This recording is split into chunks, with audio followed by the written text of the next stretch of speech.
Welcome to I news. Operation Sindoor ఇంకా కొనసాగుతూనే ఉందనడానికి ఇదే నిదర్శనం. ఇప్పుడు భారత ప్రభుత్వం త్రివిధ దళాల్ని అలర్ట్ చేసింది. భారత్ పాకిస్తాన్ మధ్య కాల్పుల విరమణ ఒప్పందం తర్వాత కూడా పాకిస్తాన్ యుద్ధ విమానం ఒకటి సముద్ర మార్గం ద్వారా భారత్ సరిహద్దులో తిరుగుతున్నట్టు ఐఎన్ఎస్ విక్రాంత్ గుర్తించింది.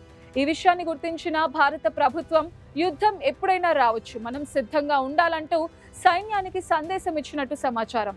పాకిస్తాన్లోని కొన్ని నిర్దిష్ట లక్ష్యాలపై దాడులు చేయాలని పై స్థాయి నుంచి భారత నౌకాదళానికి ఆదేశాలు వెళ్లినట్టు తెలుస్తోంది.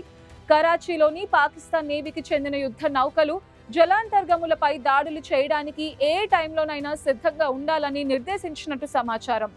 దాయాది దేశంలోని పలు ప్రాంతాలపై కూడా క్షిపణులతో దాడికి సమాయత్తం కావాలని నౌకాదళానికి ఆదేశాలు వెళ్లినట్టు సమాచారం.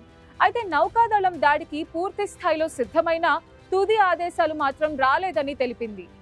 ఆపరేషన్ సింధూర్ ఇంకా కొనసాగుతూనే ఉందనడానికి ఇదే నిదర్శనం. ఇప్పుడు భారత ప్రభుత్వం త్రివిధ దళాల్ని అలర్ట్ చేసింది. భారత్ పాకిస్తాన్ మధ్య కాల్పుల విరమణ ఒప్పందం తర్వాత కూడా పాకిస్తాన్ యుద్ధ విమానం ఒకటి సముద్ర మార్గం ద్వారా భారత్ సరిహద్దులో తిరుగుతున్నట్టు ఐఎన్ఎస్ విక్రాంత్ గుర్తించింది.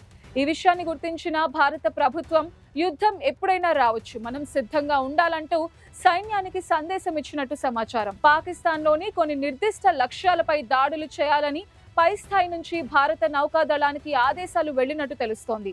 కరాచీలోని పాకిస్తాన్ నేవీకి చెందిన యుద్ధ నౌకలు జలాంతర్గములపై దాడులు చేయడానికి ఏ టైంలోనైనా సిద్ధంగా ఉండాలని నిర్దేశించినట్టు సమాచారం. దాయాది దేశంలోని పలు ప్రాంతాలపై కూడా క్షిపణులతో దాడికి సమాయత్తం కావాలని నౌకాదళానికి ఆదేశాలు వెళ్లినట్టు సమాచారం. అయితే నౌకాదళం దాడికి పూర్తి స్థాయిలో సిద్ధమైన తుది ఆదేశాలు మాత్రం రాలేదని తెలిపింది.